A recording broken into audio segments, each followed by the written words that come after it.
নমস্কাৰ ষ্টুডিঅ'ৰ মজিয়াত মই বুদ্ধই আপোনালোক সকলোকে স্বাগতম জনাই আৰম্ভ কৰিবলৈ উলিয়াইছো ৰাষ্ট্ৰহিত।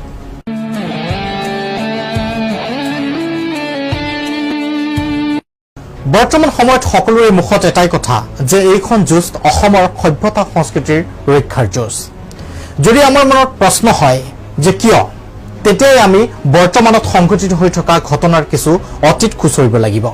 কাৰণ নামনি অসমৰ হিন্দু ধৰ্মীয় অনুষ্ঠান প্ৰতিষ্ঠানসমূহৰ সুৰক্ষালৈ নামি অহা ভয়ংকৰ বিপদ অতি স্পষ্ট ৰূপত দেখা পোৱা গৈছে। 2020 চনৰ ছেপ্টেম্বৰৰ 3 তাৰিখ বৰপেটা গণকুচি সত্ৰৰ লুটপাট আৰু গুৰু আসনখন একে জিলাৰ শান্তিপুৰ গাঁৱৰ ৰফিকুল আলীয়ে জ্বলাই দিছিল।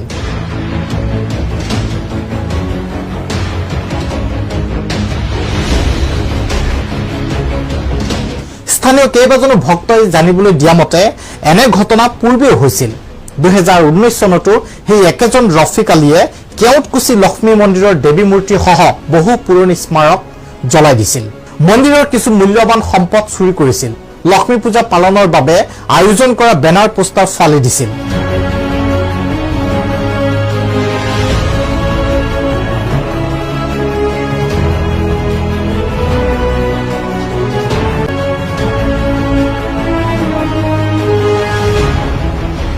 পূৰ্বৰ চৰকাৰসমূহে থলুৱা জনগোষ্ঠীয় গাঁওসমূহৰ নিৰাপত্তাৰ বিষয়টোক অৱহেলা কৰি ভোট বেংক ৰাজনীতি কৰি অহা বাবে জিলাখনত অবৈধ অনুপ্ৰৱেশ আৰু ভূমিৰ বেদখল সম্প্ৰতি মাৰাত্মক হৈ পৰিছে। 1891 চনত অসমত মুছলমানৰ জনসংখ্যা আছিল 5%।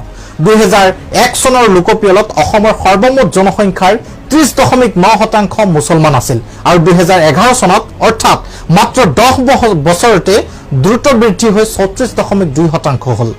মাত্ৰ 10 বছৰতে মুছলমানৰ সংখ্যাগৰিষ্ঠ জিলাৰ সংখ্যা 6খনৰ পৰা 9খনলৈ বৃদ্ধি পালে।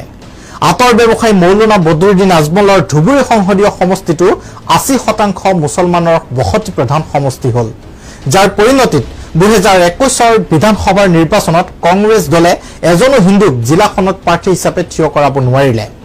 2001 পৰা 2011 চনৰ 10 বছৰতে বৰপেটা জিলাত মুছলমানৰ জনসংখ্যা বৃদ্ধিৰ হাৰ কল্পনাতীত।